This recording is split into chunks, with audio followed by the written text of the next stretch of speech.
अरे सीताराम सीताराम सीताराम कहिए, जाहि विधि राखे राम वाहि विधि रहिए।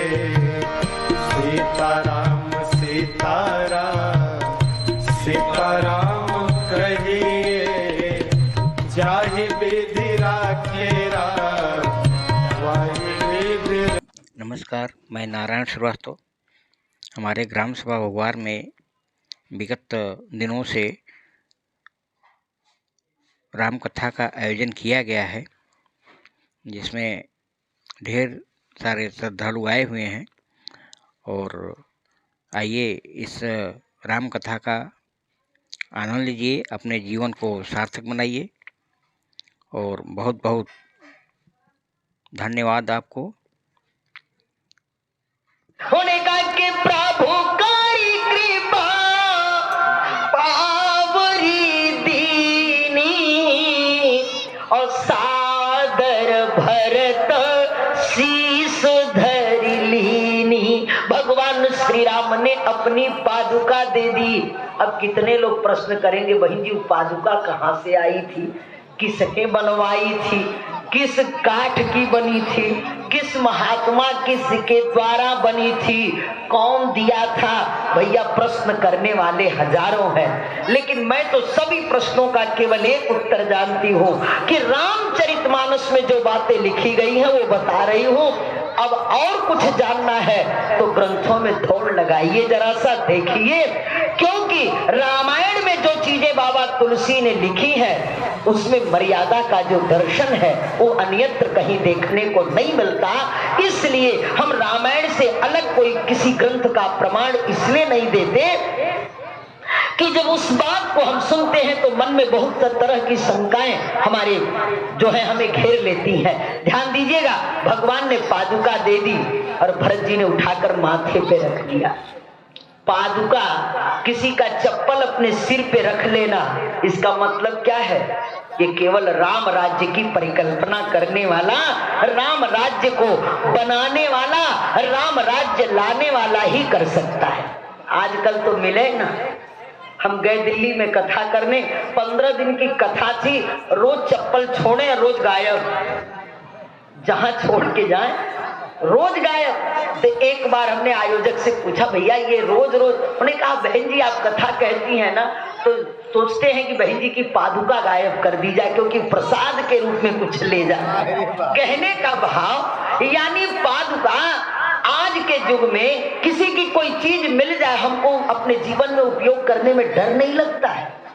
किसी की संपत्ति मिल जाए, किसी की प्रतिष्ठा मिल जाए, किसी का पद मिल जाए, लेकिन याद रखना इस कथा से हमको सीखना चाहिए कि भरत जैसे संत साधक सिद्ध ने भगवान श्री राम के द्वारा दी हुई पादुका को अगर भरत जी हम लोग होते तो कहते कि कौन माथे पे रखे, 14 वर्ष तक पांव में ही रखे रहेंगे तो ठीक रहेगा। लेकिन भरत जी ने अपने माथे पे रख लिया और बाबा ने लिखा कि प्रभु करी कृपा पावरी दीनी, और सादर भरत शीस धरि लीनी। और जब भरत जी ने माथे पे रख लिया तो भरत जी से पूछा गया, ये माथे पे रखी हुई पादुका आपको कैसी लग रही है? तो भरत जी ने कहा कि शरीर से केवल राम जी चित्रकूट में है और अपनी आत्मा से तो इस पादुका में विराजमान होकर मेरे साथ चित्रकूट से अवध के लिए प्रस्थान राम जी कर रहे। आप विचार करना, भरत जी चित्रकूट से चले, अयोध्या आए, अयोध्या में आकर भरत जी ने कहा जिस अयोध्या को राम जी ने नहीं स्वीकार किया, 14 वर्ष के लिए त्याग दिया, हम भी उस अयोध्या का त्याग करते, हम भी उस अयोध्या में प्रवेश नहीं करेंगे। और आप लोगों को पता है कि नंदीग्राम में अयोध्या से 11 किलोमीटर की दूरी पर नंदीग्राम है, और जहां नंदीग्राम है वहां भरत कूप है। आप लोग गए होंगे, दर्शन किए होंगे। भरत कूप में यानी इतना बड़ा गड्ढा बना है कि भरत जी जब वहां गए तो नंदीग्राम में एक गड्ढा बनवाए और उसमें आसन लगाए और पूरा दिन उस गड्ढे में विश्राम करते, प्रातः काल के समय सरयू स्नान करते, अयोध्या की सारी व्यवस्था देखते, यानी सारे राजकाज को संचालित वह नंदीग्राम से करते। उन्होंने कहा और पादुका को सिंहासन पे रख दिया। ये मेरे राम भैया की दी हुई पादुका है। 14 बरस तक हमारे राम की पादुका इस सिंहासन पर विराजमान रहेगी। राम के सत्ता का सुख राम ही ले सकते हैं, मैं तो उनका दासानुदास हूं। इसलिए जहां राम का चरण हो वहां पर भरत का मस्तक होगा। और भरत जी ने कूप बना करके नंदीग्राम में जो है एकदम गड्ढे में अपना आसन लगाकर कूस के आसन लगा लिए, माथे पर जटा बांध ली और 14 बरस के लिए अन्न जल का यानी भरत जी ने कंदमूल फल खाने का प्रयास किया, यानी अन्न का त्याग कर दिया। क्यों? बाबा तुलसी ने लिखा मानस में, उन्होंने कहा कि लखन राम सिया कानन बसही। लखन और राम जंगल में है कि लखन राम सिया कानन बसही और भरत भवन रहित पुतन कसही। दो दिस समुझ कहत सब लोगो और सब विधि भरत सराहन जोगो। भरत जी सराहनीय है। क्यों? क्योंकि 14 वर्ष के लिए भरत जी सत्ता सुख से, अयोध्या के सुख से, पत्नी के सुख से, अन्न के सुख से सबका त्याग कर दिया और अपने राम जी जंगल में है तो भरत जी भी माथे पे जटा बांधकर नंदीग्राम में एक साधक की भांति 14 वर्ष के लिए राम राज्य की परिकल्पना में उस कूप के समीप बैठकर 14 वर्ष की प्रतीक्षा कर रहे हैं। एक बात आप लोगों से मैं निवेदन करूं, चित्रकूट में राम जी थे और राम जी 11 वर्ष तक चित्रकूट में रहे। वनवास में 11 वर्ष का समय चित्रकूट में बीता, लेकिन राम जी को लगा कि मैं इतने दिनों से चित्रकूट में हूं, हर कोई व्यक्ति जब चाहता है तब मेरे पास आ जाता है। इसका मतलब है कि वनवास की जो मर्यादा है, वनवास की जो गरिमा है, कहीं किसी भी प्रकार से अब मुझे मेरी गोपनीयता भंग हो रही है। इसलिए राम जी चित्रकूट से आगे जाने की तैयारी में हुए।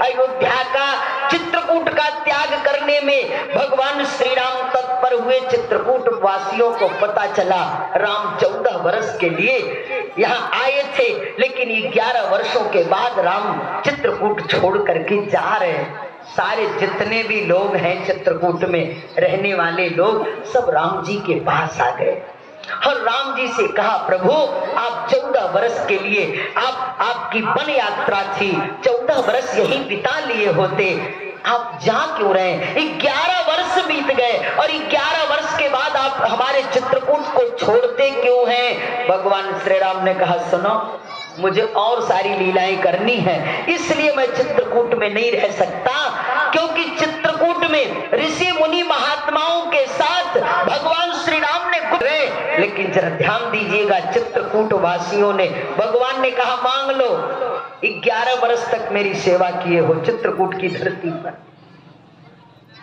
चित्रकूट में मेरी सेवा किए हो तुम लोग, इसलिए मांग लो मैं मुझसे कुछ।